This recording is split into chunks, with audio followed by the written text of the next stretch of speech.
Honestly speaking, I feel there are assessments in both. The only difference, primary difference, is that the assessments are before starting flight training, and in conventional pathway, it is after getting the CPL, right? Yes. Neither is easier or more difficult, anything of that sort. It is pretty much the same. And most commonly, this is a bit away from the topic of the finances, but most commonly a 12th pass is usually preferring either because of the fear of the assessments. Like, honestly speaking, assessments are gonna be part of pilot career, right? Even be it cadet pilot pathway or conventional pathway, there will be DGCA exams, there will be different checks for the skills, and even after you become an airline pilot, there are checks, right? Definitely, yeah. So the only way about it, in my opinion, not be the deciding factor that whether you should go for a cadet pilot pathway or conventional pathway, because assessments will be there regardless, right?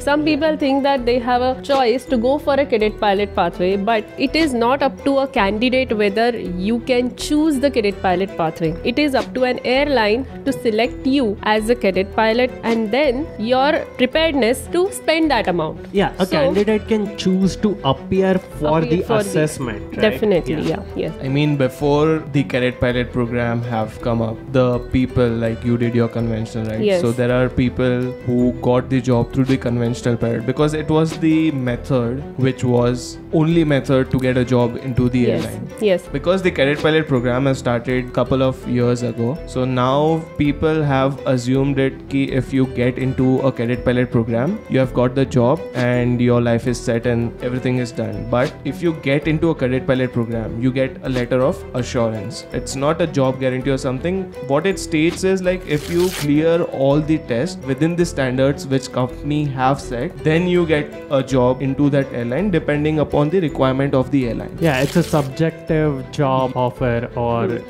potentially the candidate will be recruited into an airline on successful completion of the training. Training. Letter of intent is the one which is issued to the successful candidates. Again, it depends airline to airline, different airlines who work in different way, right?